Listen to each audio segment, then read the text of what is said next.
Glória a Deus. Nós saudamos a todas as classes com a paz do Senhor. Nós estamos chegando ao final deste encontro de jovens, que reúne jovens de todo o Brasil e do exterior, um só povo, uma só nação, uma só fé, uma só esperança. Em breve estaremos com o Senhor. E o que nós sentimos nesse dia é que o coração do jovem é um coração que está ardendo. Que está ardendo de amor ao Senhor. Ardendo em desejo de trabalhar mais para Ele. Se percebeu claramente nos intervalos, nas aulas, nos louvores, jovens sedentos. Desse amor que aquece a alma, desse amor que cura feridas. Jovens sedentos de conhecer mais o Senhor, de uma bênção maior. E hoje, durante o dia, o pastor nos contou um sonho que ele teve à noite. Ele teve um sonho que chegava aqui, estavam todos sedentos. E ele falou assim: companheiro, mas havia tanta abundância de água, e que quem queria beber água não precisava ir na torneira, não precisava ir na pia, não precisava ir no bebedouro, não.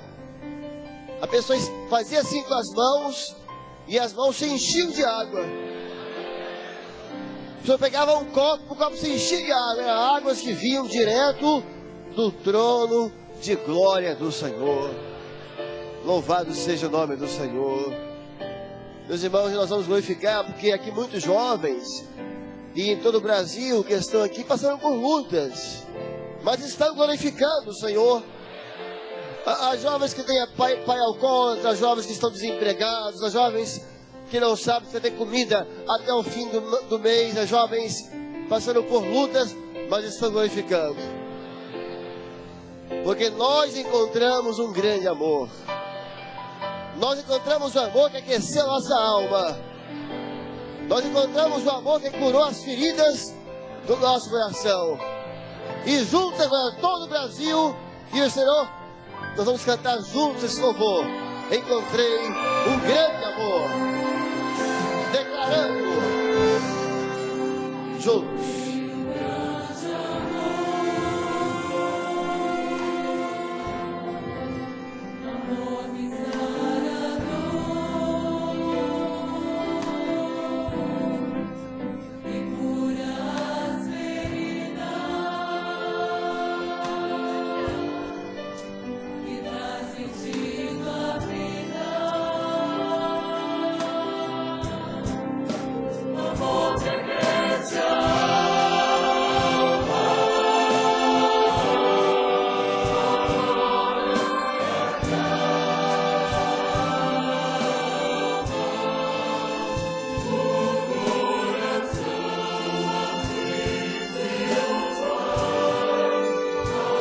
Aleluia.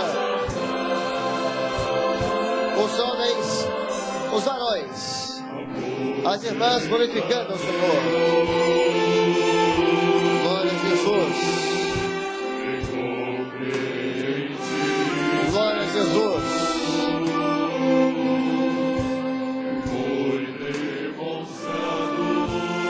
Bendito seja o Senhor. As servas, somente as irmãs, os varões glorificando. Glória a Jesus.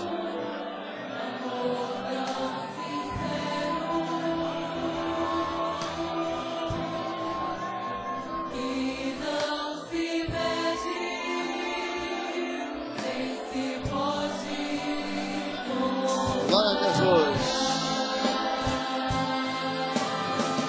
Todos juntos.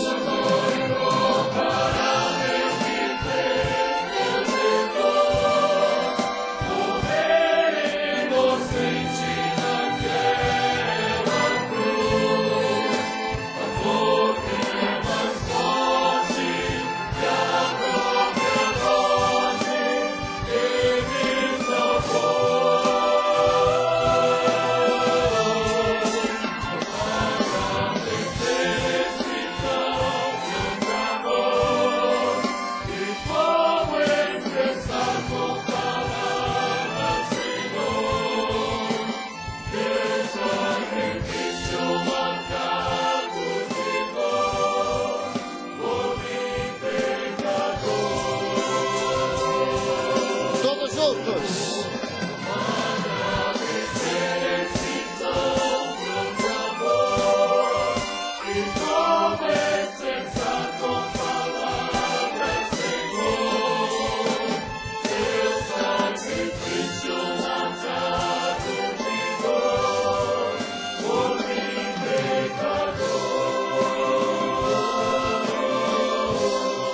Glória a Jesus. Bendito seja o Senhor.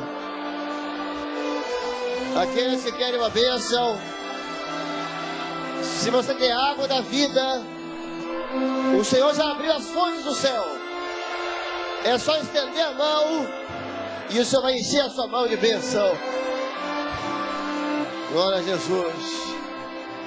Meus irmãos, o Senhor Jesus venceu todas as suas tentações, venceu o tentador através da palavra. Nós vamos abrir a palavra juntos em Mateus 4. Mateus capítulo 4, versículo 1. Vamos estar de pé. Vamos de pé. Mateus 4, primeiro versículo, e depois o 11. Então foi conduzido Jesus pelo Espírito ao deserto, para ser tentado pelo diabo. Versículo 11. Então o diabo o deixou, e eis que chegaram os anjos, e o serviam. Louvado seja o Senhor. Assentados.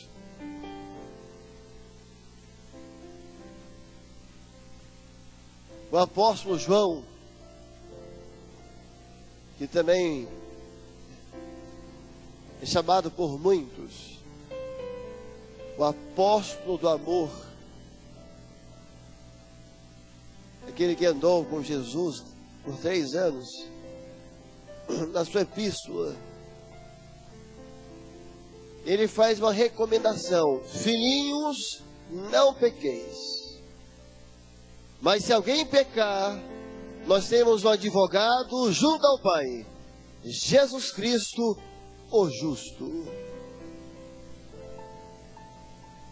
E esse mesmo apóstolo João, ele diz que ensina que há 3 categorias de pecado, 3 tipos de pecado, ou 3 janelas pelos quais o pecado pode entrar.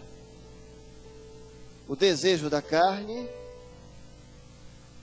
o desejo dos olhos e a soberba da vida, a concupiscência da carne, que é os desejos da carne, a concupiscência é o desejo dos olhos, e aquilo que é com o coração é a soberba da vida. São as 3 categorias, ou 3 tipos de pecado. Todo pecado vai se classificar em um desses 3. E foram justamente nesses 3 que Adão e Eva falharam. Eles foram tentados nos 3 e falharam nos 3. Todos nós conhecemos a história de Adão e Eva. Onde é que estava ali? Perguntava a todas as classes. Onde é que estava ali concupiscência, o desejo da carne? Quando ela disse: e o fruto é bom para se comer, ou seja, o corpo comer, matar a fome, acancar. Dos olhos, e o fruto é desejável aos olhos, é agradável aos olhos. E a soberba da vida, quando ela quis ser igual a Deus. Se eu comer do fruto, eu vou ser igual a Deus. Ela foi soberba. Ela achou que podia ficar independente do Senhor. Eu vou ser igual a Ele e eu não vou mais precisar dele. É a maior loucura que existe. É alguém ficar tão soberbo que acha que não precisa mais do Senhor. Não. Nosso entendimento é outro. Nós dependemos dele.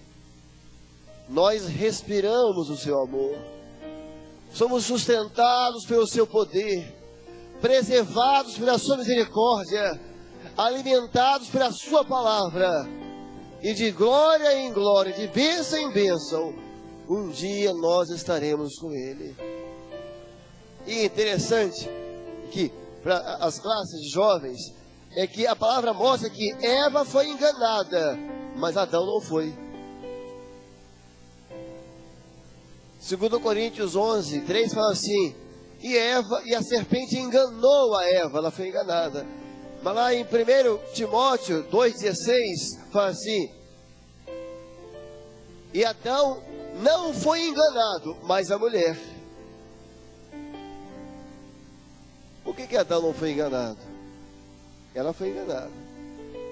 Porque quando ela comeu do fruto, ela não ficou igual a Deus. Porque essa foi a promessa da serpente: olha, se você comer do fruto, você vai ser igual a Deus. Ela comeu e não ficou. E ele viu que não ficou. Então o pecado dele foi consciente. Ela foi enganada e ele pegou consciente. Então às vezes, há duas formas. Às vezes você peca porque você foi enganado, você foi iludido, você acreditou naquilo, a serpente te iludiu, e quando você viu era um laço. Às vezes você tem consciência que aquilo é errado, mas é influência. Adão pegou pela influência da esposa, de um amigo. É por isso que nós estamos aqui o dia inteiro reunidos, os jovens.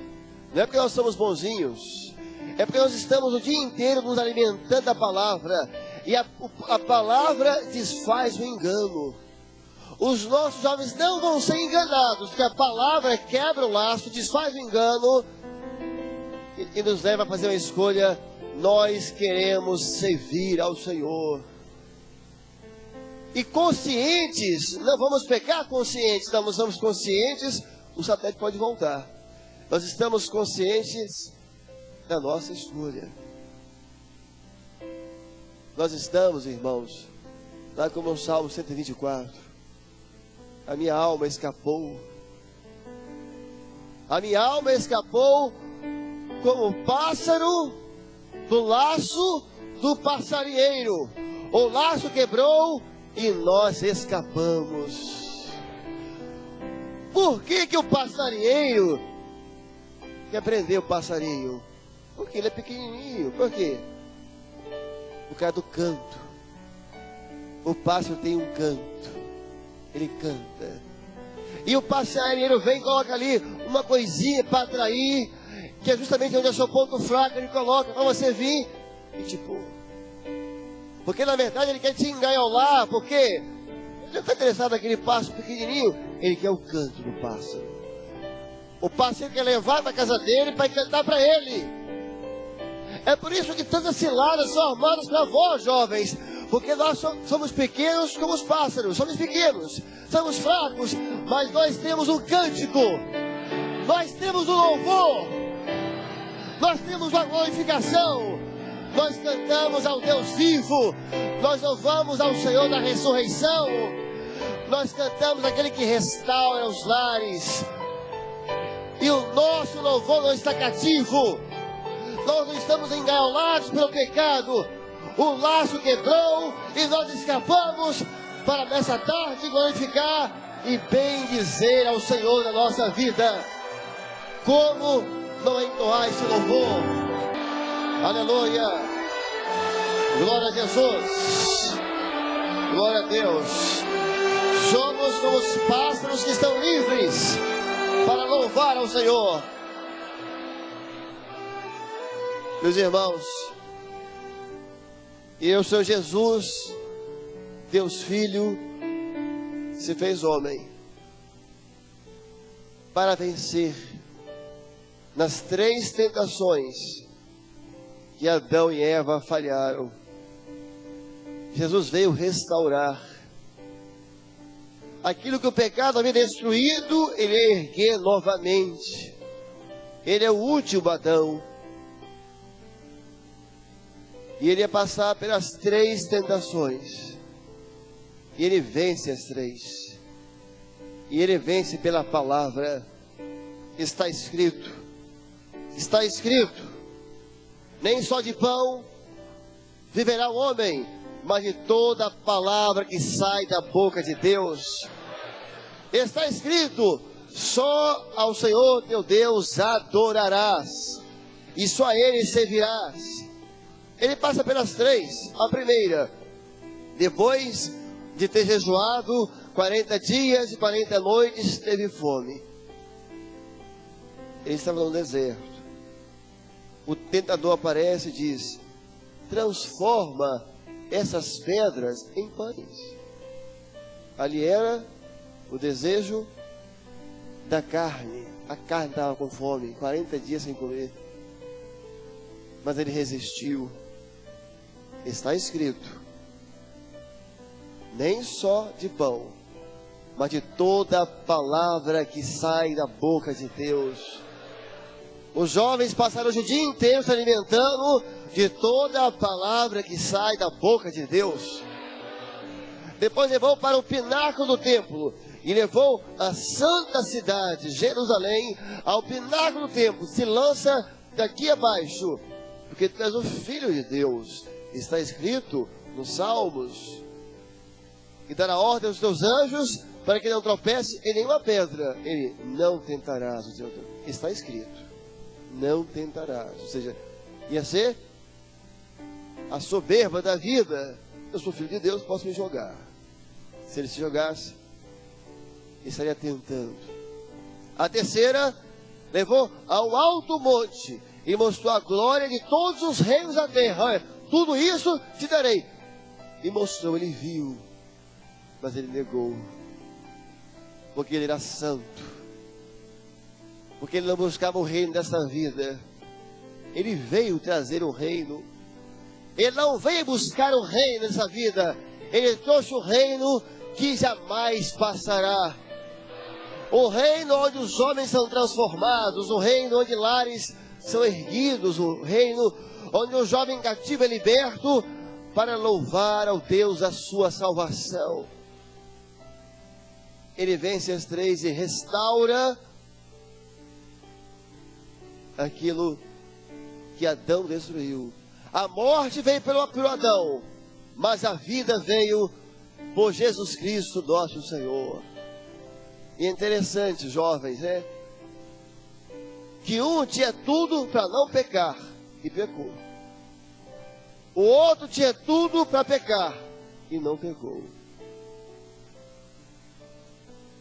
Um estava no jardim celestial, o outro no deserto. Um estava em um corpo celestial, o outro em um corpo humano, 40 dias sem comer.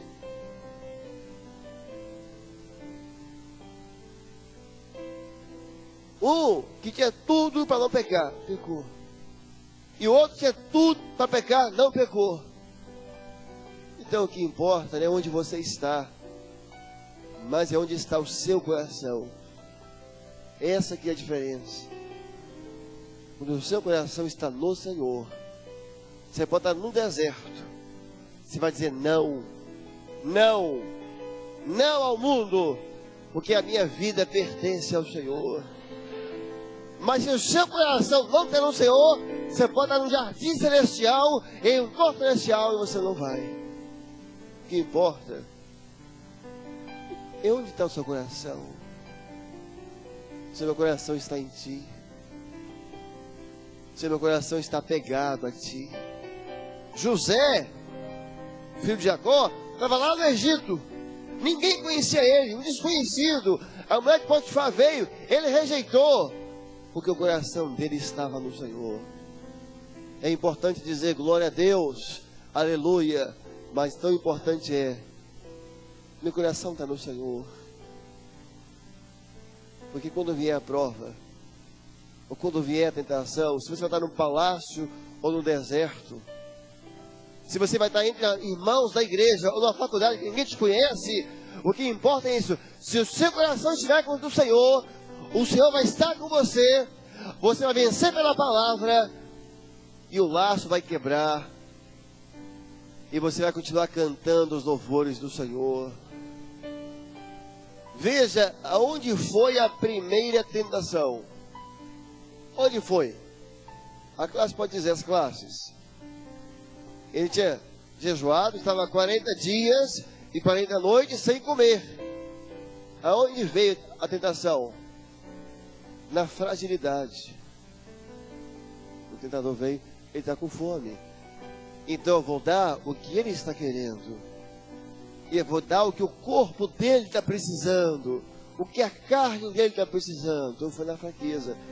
Ele vai na fraqueza. Ele não vai te tentar no seu ponto forte. Ele não vai te tentar onde você já está liberto. Ele vai no ponto fraco. Ele vai na sua fragilidade, porque ele é covarde. Ele vai lá. Está com fome? Então toma pão. Mas aquele emprego que você precisava, com o salário que você precisava, no lugar que você queria, consulta o Senhor. Essa porta foi o Senhor que abriu. Porque a porta que não é o Senhor que abre, é o emprego que você queria, mas para te desviar do Senhor às vezes. E a porta que o Senhor não abre, não interessa para a igreja. Porque o Senhor é a nossa porta. Ele é o nosso pastor e nada nos faltará. Ele vem no ponto fraco. E quando você sentir, ele está se aproximando de você no seu ponto fraco. É fome? Então manda pão. Eu vou dar o que o corpo, a carne dele está querendo. Você vai se ajoelhar. Você vai nas madrugadas. Você vai jejuar. Você vai se lançar nos pés do Senhor. Senhor, eu estou fraco. E você vai começar a orar. Porque o nosso Deus é o Deus que dá fraqueza, tira a força. Você está fraco. Ele está rugindo em sua volta. Você vai orando da sua fraqueza. Ele tira a força e você vence. E você é preservado. A profecia de Joel: diga ao fraco, eu sou forte. Eu sou forte porque o Senhor me renova. Eu sou forte porque o Senhor me fortalece. E quando eu estou fraco, aí eu estou forte. Nós temos fraquezas, temos, mas o Senhor é o Deus forte, príncipe da paz, Pai da eternidade. Quando vier a fraqueza, vá aos pés do Senhor, e da sua fraqueza Ele tira a força. E o fraco diz: eu sou forte, porque o Senhor está do meu lado. Meus irmãos, essa é uma das maiores bênçãos do culto às vezes. Porque você passa às vezes o dia inteiro jovem, ele rugindo em sua volta, te querendo, procurando você tropeçar em uma palavra, se tropeçar em um olhar. Ele anda em nosso derredor, rugindo como leão, mas ele não é o leão. Jesus é o leão da tribo de Judá. Ele quer ser o leão, mas ele não é o leão, rugindo como leão. Mas o leão da tribo de Judá está do nosso lado. Aí você passa o dia inteiro te cercando, te rugindo. Aí você vai à noite para o culto. Por isso o culto é maravilhoso. Você passa o dia inteiro no deserto, igual Jesus. Mas quando você entra nos atos do Senhor, dobra os seus joelhos, começa a orar, o Senhor te visita, o Senhor te liberta. Quando chega em tua casa, dobra os meus joelhos e começo a orar. Sinto um calor tão grande que vai me aquecendo. É o meu Jesus dizendo: você vai vencer. Louvado seja o Senhor. E após ter vencido essa tentação, o tentador levou o Senhor Jesus à santa cidade e o levou ao pináculo do templo, que tem mais ou menos uns 70 metros. E ali ele foi tentado. Olha que interessante. Para onde que ele levou o Senhor para tentá-lo? Para onde? É estranho, né? Se fosse seguir uma lógica, ele pegou o Senhor e o levou a Sodoma e Gomorra, as cidades da perdição, para tentá-lo. Vai tentar, leva para Gomorra. Não. Levou para a santa cidade, Jerusalém. E mais ainda, para onde? O templo. O templo. Veja que interessante. Toda aquela luta que Jó passou começou assim. Jó 1:6, eu acho. Num dia em que os filhos de Deus foram se apresentar ao Senhor, o tentador se pôs junto. Está na palavra. Num dia em que os filhos de Deus foram se apresentar ao Senhor, o tentador se apresentou também. Então, onde é que ele estava? No meio dos filhos de Deus ali. Às vezes, a tentação pode estar no banco do lado. Dentro do templo ele foi tentado. No monte, em Jerusalém. Ele entrou entre os filhos de Deus. Olha, teu servo Jó, hein? Isso gera temor. Seja amigo de jovens espirituais. Seja amigos de quem é amigo do Senhor. Seja amigos de quem diz não para o mundo, e sim para o Rei da Glória. Seja amigo, não de quem quer uma vida religiosa, mas de quem quer andar com Deus, de quem quer ser amigo de Deus, de quem quer ser mais do que servo. Deus tem muitos servos, e ser um servo de Deus é maravilhoso. Mas você vai andando com Deus, andando com Deus, andando com Deus. Um dia ele fala assim: não te chamo mais de servo, eu te chamo de amigo. Jesus disse isso aos seus apóstolos: não vos chamo mais de servos, porque o servo não sabe o que faz o Senhor, mas eu vos chamo de amigos, porque vocês têm dito tudo.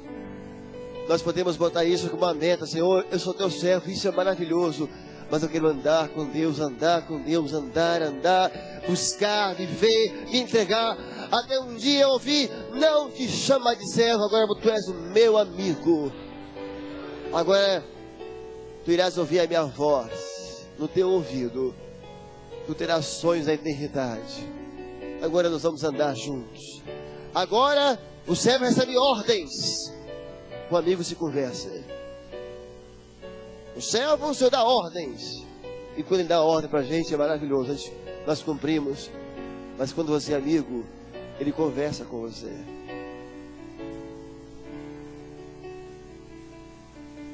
Seja amigo de quem é amigo do Senhor, porque às vezes a tentação vem dentro do templo, na santa cidade. Há uma expressão do salmista maravilhosa, ele fala assim: como, Senhor, eu andarei com os que te aborrecem? E outra versão: como, Senhor, eu serei amigo dos que te aborrecem? Não, eu quero ser amigo de quem ama o Senhor. Eu quero ser amigo de quem ama a palavra, porque existe uma característica no mundo espiritual, que é um abismo chama outro abismo. Veja, quando alguém cai, e aqui é uma expressão sempre forte, mas só para ser didático, quando alguém cai, veja aqui na palavra, quem foi o primeiro a cair? A serpente. A serpente caiu. Quem tentou Eva? A serpente. Eva caiu. Quem tentou Adão? Eva, ela pegou o fruto, come também. Então, quando alguém cai, ele vai tentar quem está do lado. Infelizmente vai ser usado. A serpente caiu, a serpente tentou Eva, Eva tentou Adão, e isso parou mais nunca, vem até os dias de hoje. Até que naquele dia, naquele deserto, houve um homem justo, santo, que ele foi tentado e ele venceu, porque ele era o Senhor dos exércitos. E serpente tentou Eva tentou Adão, ele foi tentando, mas no deserto Jesus venceu a tentação e resgatou o homem para Deus. E hoje nós somos do Senhor. Nós somos do Senhor. O nosso louvor é dele.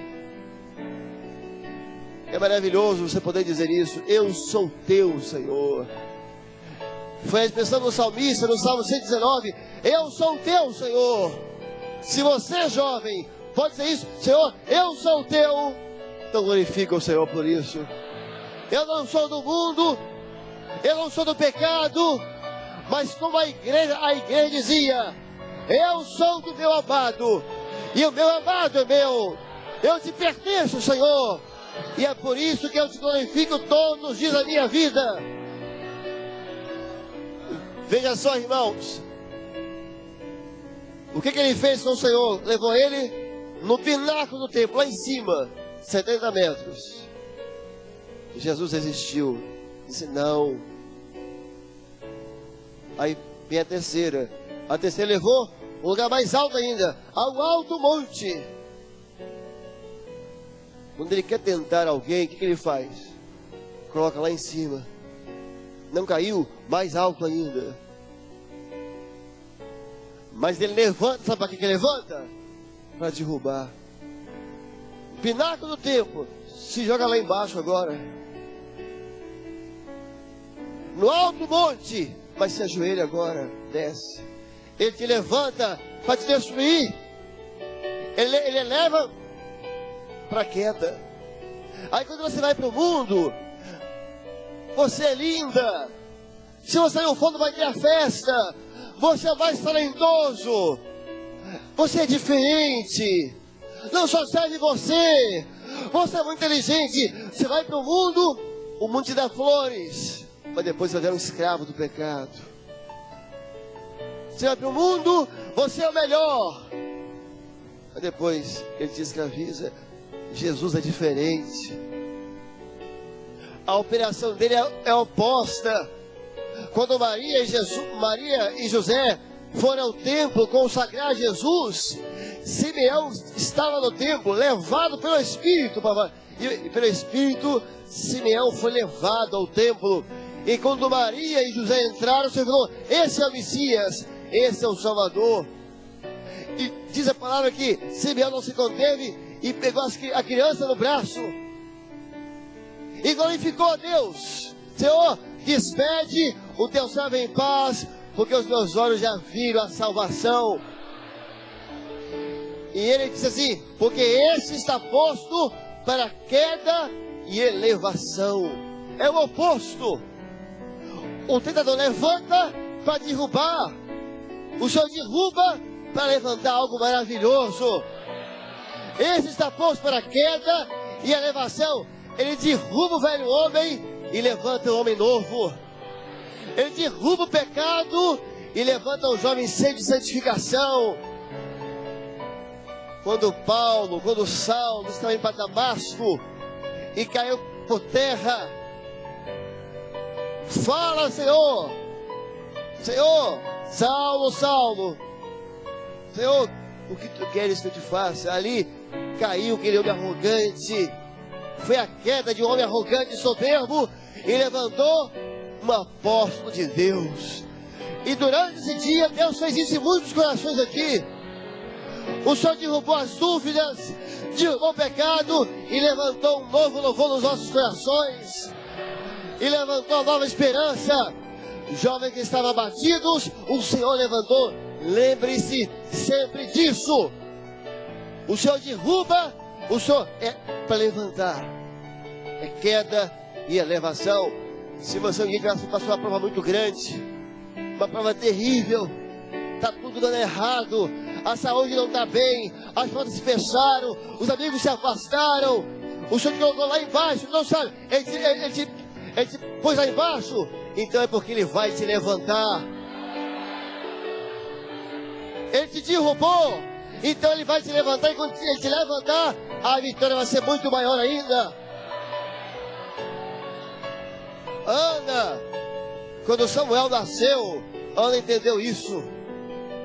Ela orou por Samuel, ela chorou por Samuel. Eli achou, ela está embriagada. Ele disse: não estou embriagada, é amargura de alma. E Samuel nasceu. Um dia a obra nasceu, a profecia nasceu dentro de nós. E ela vai glorificar o Senhor. Meu coração se regozija no Senhor. Não há Deus como o nosso Deus. Não há rocha como a nossa rocha. Ele é o que? Tira a vida e a dá. Ela entendeu? Ele é o que? Tira a vida. Ele tira a vida e a dá. O tentador faz o contrário. Ele dá a vida e depois tira. Ele te dá uma vida com as glórias desse mundo. Ele te dá uma vida com os pecados deste mundo. Ele te dá uma vida com os enganos desse mundo. Depois ele tira. O que sobra? Nada. O Senhor faz o contrário.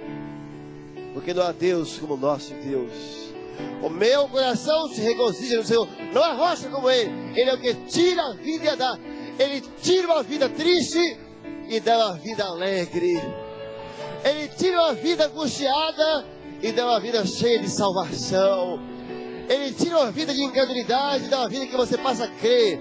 Deus está vivo. Deus opera. O que eu não posso fazer, Ele faz por mim. Onde eu não posso ir, Ele vai. Porque não há limites para o nosso Deus. Ele eleva para derrubar. O Senhor abate para levantar algo melhor ainda. Porque a glória da segunda casa é maior do que a primeira. E saibam, jovens, não há limite para a sua intimidade com Deus. Na hierarquia da igreja, hierarquia bíblica, pastor, obreiro, diácono, pastor, acabou. A hierarquia tem um limite. Depois de pastor vai virar o quê? Anjo.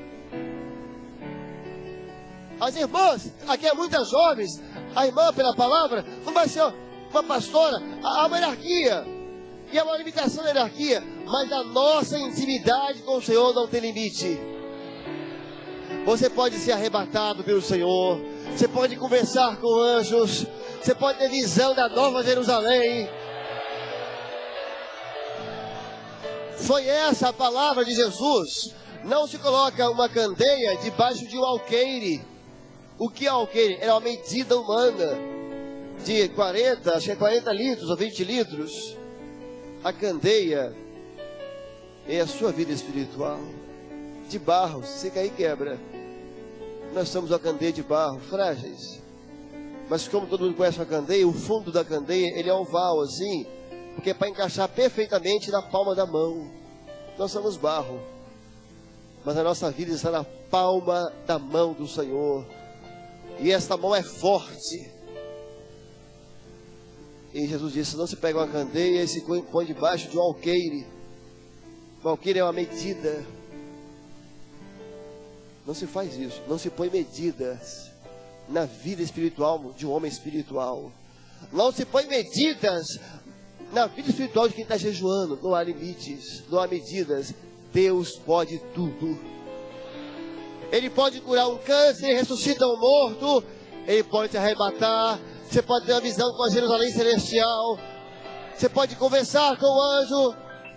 Você pode falar na língua dos anjos. Nunca coloque o alqueire da sua candeia. Não há limites. Deus pode tudo, em todos, porque Ele é o Todo-Poderoso. Se lança. Está escrito: não tentarás o Senhor teu Deus. Se ele se lançasse 70 metros, ele ia se machucar, ia até morrer. Às vezes você vê um jovem machucado, se lançou. Se lança nesse... Não. Nós estamos aqui de pé. Essa glória não é nossa. Se nós chegamos até aqui, não é a glória não é nossa. Se dependesse de nós, muitos de nós já teríamos ficado para trás. Mas quando nos faltou força, nós temos um pastor que nos buscou como ovelhas fracas, pegou pelas duas pernas, colocou no ombro e o Senhor nos carregou.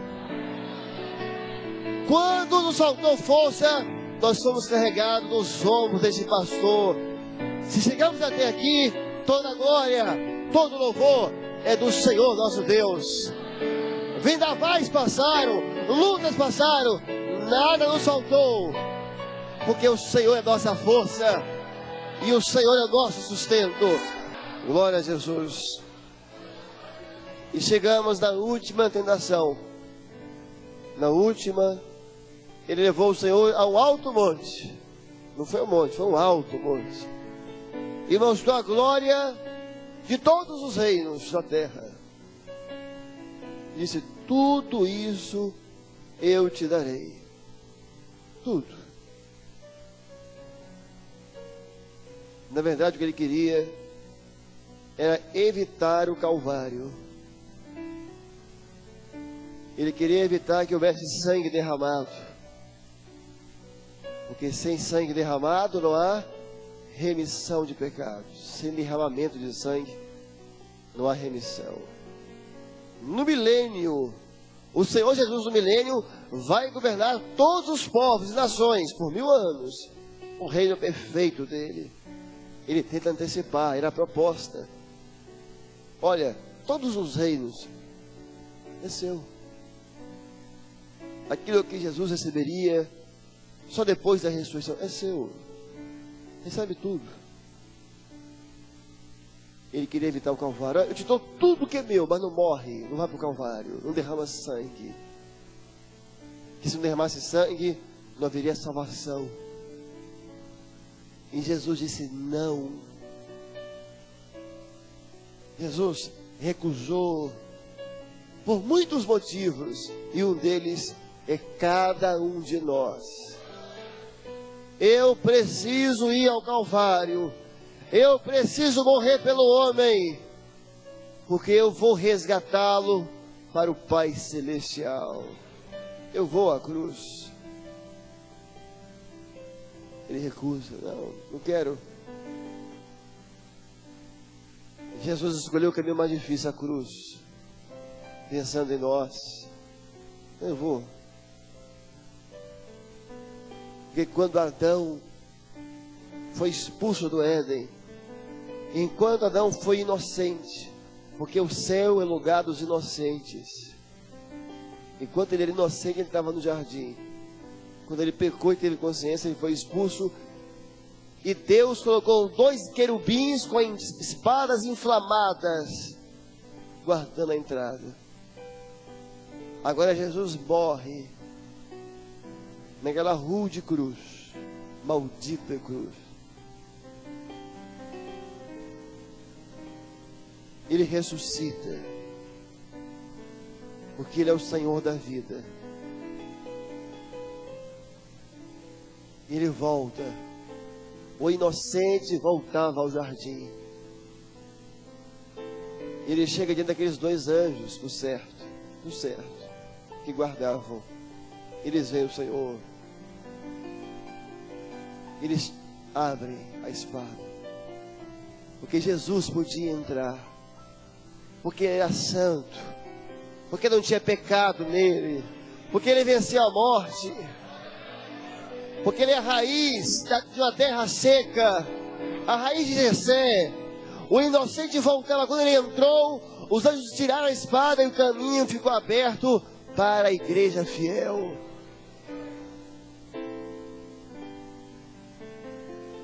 Ele recusou todos os reinos.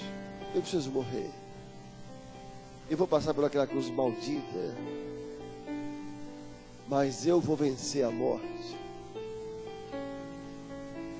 porque ele é uma raiz. Esse foi o grande erro dos religiosos, fariseus, saduceus.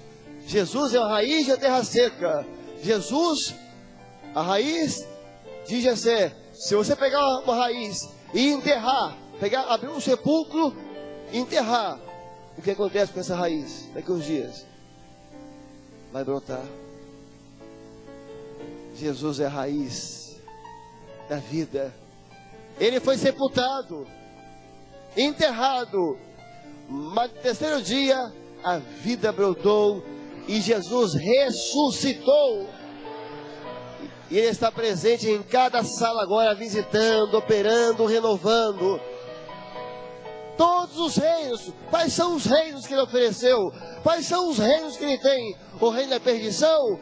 O reino das trevas? O reino da destruição? Não. Nós não queremos os reinos que ele tem. Nós queremos um reino só.